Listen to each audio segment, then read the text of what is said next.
انواع اقسام کے کھانوں کا مزہ اٹھاتے رہے۔ کسی نے اونٹ کی سواری کی تو کوئی ساحل پر گھوڑے دوڑاتا رہا۔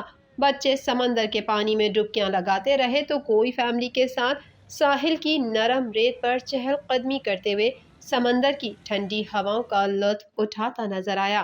امن واپس لوٹ آنے کے بعد کراچی کی رونقیں بحال ہو چکی ہیں۔ ایسے میں عید کے موقع پر ہلا گلا تو بنتا ہے۔ سابق وزیر اعظم اور چیئرمین تحریک انصاف عمران خان نے کہا ہے کہ اندازہ نہ تھا ادارے شہباز شریف کو وزیر اعظم بنانے کی اجازت دیں گے، اب نیب اور FIA ان کے کنٹرول میں ہے۔ مزید جانتے ہیں اس رپورٹ میں۔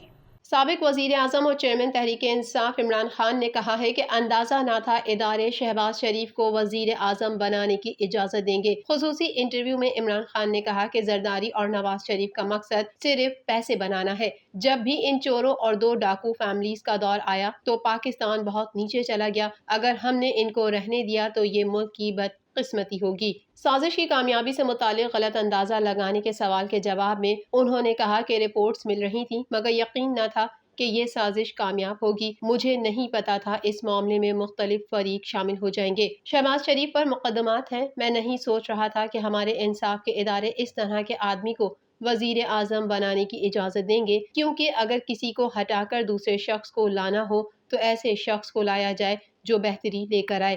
دوسری جانب پاکستان تحریک انصاف نے اپنی قیادت کے خلاف درج توہین مذہب کے مقدمات کا معاملہ اقوام متحدہ کے خصوصی مندوبین کے سامنے رکھ دیا۔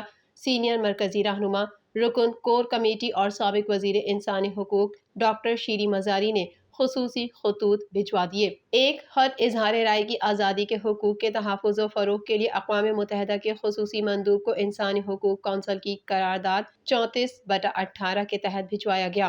وفاقی وزیر داخلہ کا کہنا تھا کہ اگلے 1 سال کے اندر الیکشن ہو رہے ہیں۔ الیکشن میں نون لیگ پنجاب سے کلین سویپ کرے گی۔ 6 تاریخ کو اٹک میں جلسہ ہوگا، اس کے بعد پنجاب اور KPK میں جلسے کریں گے۔ اس حوالے سے مزید جانتے ہیں۔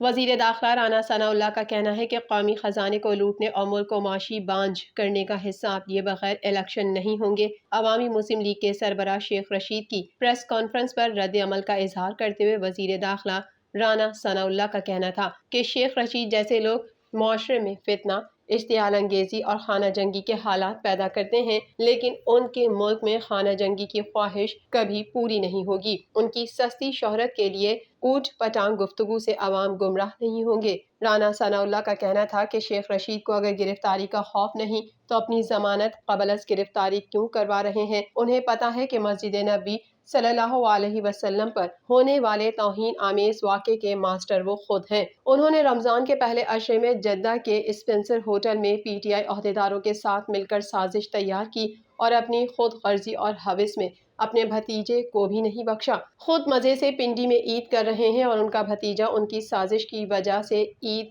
جیل میں کاٹ رہا ہے۔ وزیر داخلہ نے کہا کہ عمران نیازی کے پاس اختیار تھا، وہ وقت پر فیصلہ کرتے اور اسمبلیاں توڑ کر نئے الیکشن کروا دیتے۔ وہ آج حکومت سے اور ریاستی اداروں سے الیکشن کی بھی کیوں مانگتے ہیں؟ الیکشن کا موزوں ترین وقت کون سا ہے؟ یہ فیصلہ اب ہم نے کرنا ہے۔ قومی خزانے کو لوٹنے اور ملک کو معاشی بانجھ کرنے کا حساب لیے بغیر الیکشن نہیں ہوں گے۔ محکمہ موسمیات کی پیش گوئی کے مطابق عید کے دوسرے روز بھی ملک کے مختلف علاقوں میں بارش ہوئی۔ کئی جگہوں پر بارش سے سیلابی صورتحال پیدا ہو گئیں، جبکہ سب سے بڑے شہر کراچی میں موسم گرم ہے۔ مزید جانتے ہیں اس رپورٹ میں۔ بلوچستان کے ضلع کوہلو میں گزشتہ رات سیلابی ریلے میں گاڑی بہہ گئی تھی، جس میں موجود بچے کی لاش مل گئی۔ بچہ گاڑی کے ساتھ سیلابی ریلے میں بہہ گیا تھا، جس کی گزشتہ رات سے تلاش جاری تھی۔ جڑواں شہروں اسلام آباد اور راولپنڈی میں آج صبح گرج چمک کے ساتھ بارش ہوئی، جس کے باعث گرمی کا زور ٹوٹ گیا۔ گرمی کی شدت میں کمی سے موسم خوشگوار ہو گیا اور شہریوں کے چہرے خوشی سے کھل اٹھے۔ وہاڑی سمیت پنجاب کے مختلف شہروں میں گرج چمک کے ساتھ وقفے سے بارش کا سلسلہ جاری ہے۔ بارش کے باعث کئی فیڈر ٹرپ کر گئے اور بجلی کی فراہمی معطل ہو گئی۔ محکمہ موسمیات کے مطابق آج خیبر پختونخوا، شمالی بلوچستان، اسلام آباد، بالائی اور وسطی پنجاب، کشمیر اور گلگت بلتستان میں آندھی اور گرد آلود ہوائیں چلنے کے علاوہ گرج چمک کے ساتھ بارش کا امکان ہے۔ ملک بھر میں بارشوں کا سلسلہ 5 مئی تک جاری رہنے کی توقع ہے۔ آندھی اور تیز ہواؤں سے کمزور اسٹرکچرز کو نقصان پہنچنے کا خدشہ ہے، جبکہ بارشوں سے گلگت بلتستان میں لینڈ سلائڈنگ کا بھی خطرہ ہے۔ گلوبل میمن ٹی وی کے نیوز بلیٹن سے فی الوقت اتنا ہی. مزید خبروں اور اپڈیٹس کے لیے دیکھتے رہیے گلوبل میمن ٹی وی.